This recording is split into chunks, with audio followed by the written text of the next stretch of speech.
لك سر عند الله بينك أنت وبين الله هل لك صدقات. دنیا کی زندگی عارضی ہے، آخرت میں پہنچ کے یہ سارے ایشوز ریزالو ہو جائیں گے. صحیح مسلم کی حدیث ہے کہ آپ صلی اللہ علیہ وآلہ وسلم نے فرمایا جب جنتی جنت میں داخل ہوں گے تو پہلی ان کو خوشخبری یہ دی جائے گی کہ جنتیوں تمہیں مبارک ہو، آج کے بعد تم کبھی نہیں مرو گے، ہمیشہ زندہ رہو گے.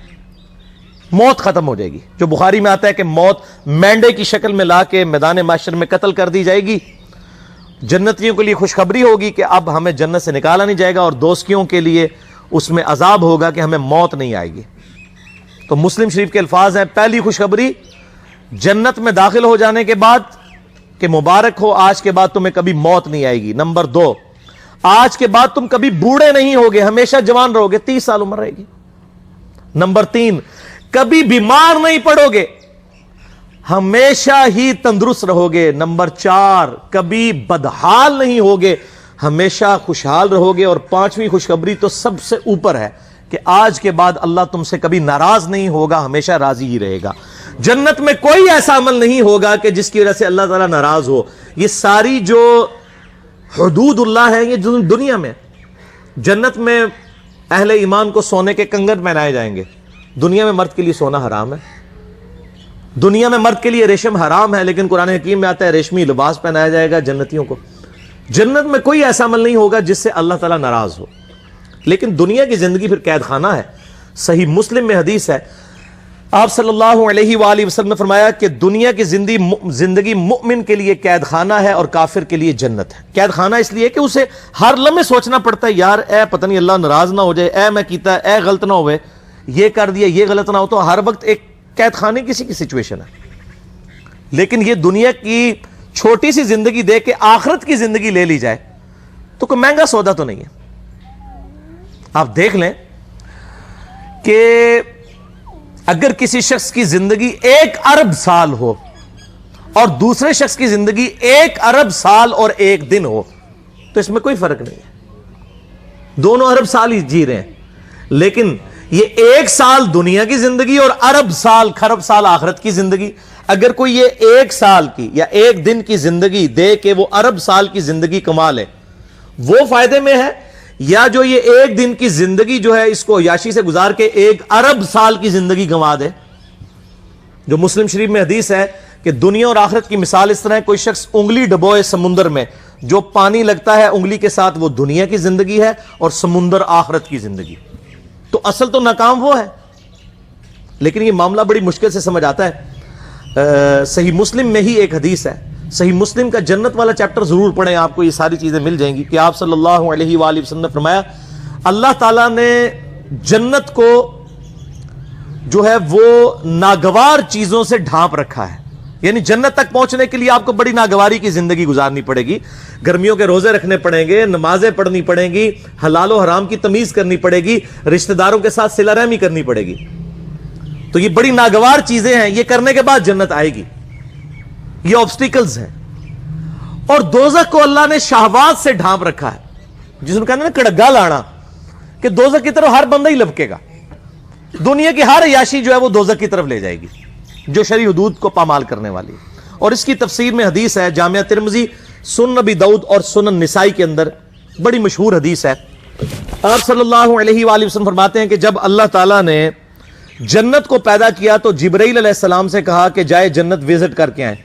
جبرائیل علیہ السلام واپس آئے، انہوں نے کہا یا اللہ جنت تو ایسی جگہ تو نے بنائی ہے کہ یہ ساری جنت میں پہنچ جائیں گے لوگ، اس کے لیے کون کوشش نہیں کرے گا. پھر اللہ تعالیٰ نے جنت کو ناگوار چیزوں سے ڈھانپ دیا. یعنی دنیا میں شریعت کی پابندی ہیں جو بظاہر تو ناگوار چیزیں، مشکل کام ہے. پھر جبرائیل علیہ السلام کو کہا اب جا کے جنت کو دیکھیں. وہ جب جنت دیکھی نا انہوں نے کہ اتنے مشکل کام کر کے جنت تک پہنچنا ہے، ان کا یا اللہ مجھے نہیں لگتا کہ کوئی شخص اب جنت میں پہنچنے میں کامیاب بھی ہوگا. یہاں لوگ کہتے ہیں اللہ جو کچھ بھی ہیں تیرے محبوب کی امت سے ہیں، یعنی اسی بندے دا پتر نہیں بننا، اسی اپنی اصلاح کوئی نہیں کرنی، این جی سانو قبول کر. یعنی چور ہیں، ٹھگ ہیں، بے ایمان ہیں، بے نمازی ہیں، جو کچھ بھی ہیں تیرے محبوب کی امت سے. اگر دنیا میں مورل لاز ایکٹیو ہوتے نا اسی وقت سر پہ آگے جوتی پڑتی کہ محبوب صلی اللہ علیہ وآلہ وسلم کا نام لیتے ہو اور اعمال اپنے دیکھو. اچھا اسی حدیث میں آتا ہے ابو داؤد ترمذی اور ابن ماجہ کی کہ پھر اللہ تعالیٰ نے جبریل علیہ السلام کو کہا جا کے دوزخ دیکھیں. دوزخ دیکھی, انہوں نے کہا یا اللہ کوئی شخص بھی دوزخ کے لیے کوشش نہیں کرے گا, کوئی شخص بھی دوزخ میں نہیں پہنچے گا, اتنی سخت عذاب ہے اس کا. پھر اللہ تعالیٰ نے دوزخ کو شہوات دنیاوی لذتوں کے ساتھ ڈھانپ دیا اور جبرائیل علیہ السلام سے کہا اب جا کے ذرا دوزخ کو دیکھو. جب انہوں نے دوزخ کو دیکھا انہوں نے کہا یا اللہ مجھے نہیں لگتا کہ کوئی بندہ دوزخ سے بچ پائے گا. اللہم اجرنا من النار, اللہم اجرنا من النار, اللہم اجرنا من النار, اللہم من احییتہ منا فاحیہ علی الاسلام ومن توفیتہ منا فتوفہ علی الایمان. آخری حدیث بھی صحیح مسلم کی ہے, مجھے ضمناً یاد آ گئی اس حوالے سے کہ آپ صلی اللہ علیہ وآلہ وسلم فرماتے ہیں کہ دنیا میں جس نے اللہ کی کے تابع فرمان بن کے زندگی گزاری ہوگی, مشکل کی مفلسی کی زندگی گزاری لیکن اللہ کی نافرمانی نہیں کی, قیامت والے دن اللہ تعالیٰ فرشتوں سے کہے گا کہ اسے ذرا ایک پھیرا جنت کا لگواؤ. ایک پھیرا جنت کا ایک پھیرا لگے گا. پھر اللہ تعالیٰ پوچھے گا ہاں بھائی بندے کو دنیا میں تو نے تکلیف دیکھی؟ وہ کہے گا یا اللہ تیری عزت کی قسم میں نے دنیا میں کوئی تکلیف نہیں دیکھی.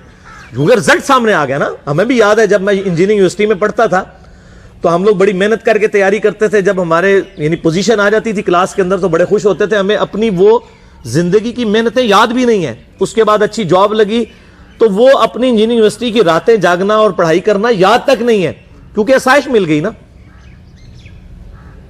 رزلٹ سامنے آ گیا. پھر جس نے دنیا میں بڑی مزے کی زندگی گزاری ہوگی اور اللہ کو رسپانس نہیں کیا ہوگا, اللہ تعالیٰ فرمائے گا اس کو ذرا دوزخ کا ایک پھیرا لگواؤ نا. فرشتے دوزخ کا ایک پھیرا لگوائیں گے نا. پھر اللہ تعالیٰ پوچھے گا بندے کو دنیا میں خیر دیکھی؟ وہ کہے گا اللہ تیری عزت کی قسم میں نے دنیا میں کوئی خیر نہیں دیکھی. دنیا کی ساری آسائشیں بھول جائے گا, ایک پھیرا دوزخ کا. ادھر لوگ کہتے ہیں خیر ہے جی پھیرا ہی لگے گا نا پھر جنت ٹوری جانا ہے. یہ پھیرا کہنا بڑا آسان ہے. یہ جو لوگ یہ کہتے ہیں نا ان کو کہیں کہ آپ ایک منٹ کے لیے صرف موم بتی کے فلیم پہ ہاتھ رکھ کے بتائیں. آپ اتنے وثوق سے یہ بات کرتے ہیں. اس سے بھی بڑھ کے میں یہ بات کروں کہ اگر آپ کو کہا جائے کہ فجر کی نماز چھوڑنے پر فجر سے ظہر تک آپ کو ایک 10 بائی 10 فٹ کے کمرے میں صرف ایک پھیرا لگے گا فجر سے ظہر تک کا, جس میں 1000 کوبرا سانپ ہوں گے, 1000 بچھو ہوں گے, ایک پھیرا ہی لگنا ہے, کوئی تیار ہو جائے گا؟ کانپ اٹھیں گے تصور سے. اب آخرت چونکہ سامنے نہیں ہے نا اس لیے کہتے خیر ہے جی پھیرا ہی لگے گا. اللہ معافی دے, ہمیں تو اللہ سے دعا کرنی چاہیے کہ اللہ تعالیٰ بلا حساب و کتاب ہمیں جنت میں داخلہ عطا فرمائے اور ہماری غلطیوں سے درگزر فرمائے. اس معاملے میں اللہ تعالیٰ سے کبھی بھی اس قسم کی بات نہیں کرنی چاہیے کہ ایک پھیرا ہی لگے گا. نہ میرے بھائیو, ہم تو ایک پھیرا کیا ایک سیکنڈ بھی برداشت نہیں کر سکتے. بخاری اور مسلم کی متفق علیہ حدیث ہے کہ آخرت کی آگ دنیا کی آگ سے 70 گنا زیادہ تیز ہے. ہم تو دنیا کی آگ برداشت نہیں کر سکتے. تو اتنے وثوق کے ساتھ اس قسم کی باتیں کرنا یہ بہت دیدہ دلیری ہے اللہ تعالیٰ کے اوپر. اس حوالے سے اللہ سے ڈرنا چاہیے. اللہ تعالیٰ سے دعا ہے جو میں نے حق بات کہی اللہ تعالیٰ ہمارے دلوں میں راسخ فرمائے, اور اگر جذبات میں میرے منہ سے کوئی غلط بات نکل گئی تو اللہ تعالیٰ ہمارے دلوں سے معاف کر دے. سبيل الدموع سبيل مريح